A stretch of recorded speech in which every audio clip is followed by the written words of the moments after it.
Have you ever wondered how Jesus found peace in the middle of endless demands and constant noise? What would it look like if the Son of God himself needed time alone to pray? And what does that say about how we should live today? And what if the strength for every miracle, every word, every act of love came not from the crowd's applause, but from quiet moments no one ever saw? In Mark 1:35-39, we see one of the most revealing moments in Jesus' life. A moment not defined by public power, but by private communion with the Father. This passage shows us where true strength comes from, what it means to live with purpose, and how prayer isn't a ritual but a lifeline. The story begins after one of the busiest days in Jesus' ministry. The previous evening in Capernaum had been extraordinary. The entire town had gathered outside Simon Peter's house, bringing their sick, their demon-possessed, their broken and desperate. Jesus healed many, casting out spirits and restoring lives long thought lost. The air would have been filled with cries of joy, whispers of awe, and the hum of astonishment. By nightfall, people were still coming, still reaching, still hoping. Anyone else would have collapsed in exhaustion. But early the next morning, before dawn, while it was still dark, Jesus gets up, leaves the house, and goes off to a solitary place to pray. This moment, tucked between the chaos of one day and the demands of the next, gives us a glimpse into his rhythm of life. Power anchored in prayer, ministry fueled by intimacy with God. The verse is short, but it speaks volumes. Very early in the morning, while it was still dark, Jesus got up, left the house, and went to a solitary place where he prayed. Let's pause there. The Son of God, perfect, divine, sinless, needed to pray. Not because he was weak, but because communion with the Father was his strength. Prayer wasn't a duty, it was his connection, his source, his breath. This passage doesn't show us a miracle to witness, it shows us a secret to live by. The word solitary here means desolate or wilderness-like. It's the same kind of place where he faced temptation at the start of his ministry. The wilderness is where noise fades and only the essential remains. It's the space where the soul can listen without distraction. Think about this. After crowds pressed against him, after endless voices called his name, Jesus chooses silence. After giving everything, he steps away to receive again. He doesn't wake early because he's restless. He wakes early because he's intentional. In a world that never stops, that constantly pulls for attention, this moment reveals a truth we easily forget. Even divine purpose requires divine pause. Jesus could have slept longer. He could have said, "I'll pray later, after breakfast, after the next teaching." But he doesn't. He prioritizes time with the Father above everything else. Why? Because he knows that power without prayer eventually becomes performance. In that solitary place, he wasn't just resting, he was realigning. He was listening. He was recentering his heart on the Father's will before stepping into another day of ministry. We don't know exactly what he prayed, but we can imagine the tone. Intimate, steady, filled with love and clarity. He might have prayed for the people he healed, for the ones still searching, for the disciples who didn't yet understand, for the strength to stay focused on his mission. Maybe he simply sat in the presence of the Father, letting silence become worship. That's what prayer often is, not just words, but relationship. Not performance, but presence. And that's something we desperately need in our lives today. We are surrounded by noise, screens, schedules, and distractions that never stop talking. Yet, like Jesus, our strength is born in solitude. Prayer isn't a break from life, it's the breath that makes life possible. Mark continues, Simon and his companions went to look for him, and when they found him, they exclaimed, "Everyone is looking for you." That line says everything about the tension between expectation and purpose. The disciples saw the crowds, the momentum, the growing popularity, and they wanted to keep it going. To them, it didn't make sense that Jesus would step away right when his influence was spreading. But Jesus didn't measure success by crowds.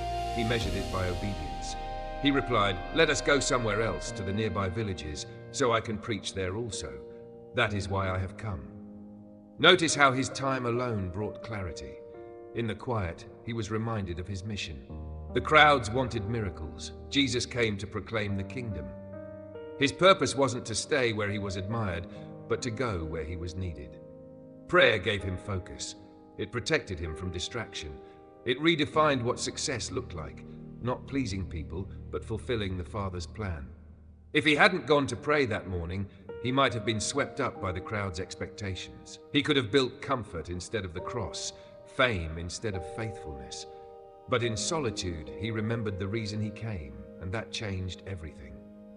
This story challenges us to look at our own lives. When was the last time we paused before the day began, not to check our phones or our plans, but to listen to God? When was the last time we allowed silence to speak louder than noise? Many of us say we're too busy to pray, yet Jesus, with the weight of the world on his shoulders, made prayer his priority. That's not coincidence, that's conviction. Prayer is not just talking to God, it's aligning with God. It's the place where confusion turns into clarity, where weariness becomes strength, where chaos turns into calm. It's where you remember who you are and whose you are. Jesus' example shows us something profound. If he needed daily communion with the Father, how much more do we? If he, the Son of God, sought solitude for strength, how can we hope to live without it? The more you read the Gospels, the more you see this pattern. Before major decisions, he prayed. After great miracles, he prayed. When the crowds pressed in, he withdrew to pray. Even in his final hours in Gethsemane, he prayed. For Jesus, prayer wasn't optional. It was essential. It was the heartbeat of his mission. And maybe that's why so many of us feel spiritually drained. Because we're trying to live on empty hearts. We pour out without pausing. We speak without listening. We act without abiding. But when we follow Jesus into that solitary place, something shifts. The noise inside us quiets. Our priorities realign. Our spirit becomes still enough to hear the whisper of God again. Everyone is looking for you, the disciples said. And isn't that what life feels like sometimes? Everyone needs something from us. Deadlines, relationships, responsibilities, all demanding attention. But Jesus' response teaches us boundaries. We don't live for everyone's expectations. We live from God's direction. In solitude, you rediscover your center. Prayer isn't an escape. It's preparation. It's where your heart catches up to your calling. There's a reason the Gospels show Jesus both healing crowds and retreating alone. Ministry without solitude leads to burnout. Solitude without ministry leads to isolation. The balance is where transformation happens. Serve the world, but stay rooted in God. Imagine that early morning scene, the faint sound of waves from the Sea of Galilee, the cool air before sunrise, the quiet hum of life awakening. Somewhere alone among the hills, Jesus kneels. No spotlight, no witnesses, just the Son speaking to the Father. He's fully God, yet fully human, tired, perhaps sore, maybe thinking of the faces he healed the night before. And there, he renews his strength not by rest, but by relationship. When he returns, he doesn't seem weary or frustrated. He's focused. He knows what to do next. Prayer didn't remove the pressure, it gave him power to carry it. This is what spiritual maturity looks like. It's not the absence of noise, but the ability to find peace within it. It's learning to seek solitude, not for escape, but for encounter. When we read this passage, it's tempting to think of it as ancient or unattainable, but it's profoundly practical. The same God who met Jesus in the quiet meets us there too. The same Spirit that strengthened him strengthens us. You don't need a mountain or a desert to find solitude. Sometimes all it takes is turning off your phone, stepping outside, and giving God your undivided attention for 5 minutes. The goal isn't perfect silence, it's honest connection. Even if your prayers feel small or clumsy, God listens. Even if you have no words, he understands. Because prayer isn't about performance, it's about presence. It's about relationship. Jesus shows us that solitude isn't loneliness, it's intimacy. When you're alone with God, you're never truly alone. This passage also reveals the secret behind Jesus' authority. People marveled at his words, his miracles, his power. But behind every public victory was a private prayer. Behind every healing was a hidden hour of communion. That's why prayer isn't just something you do when you need help. It's something you do because you need him. The disciples would eventually learn this.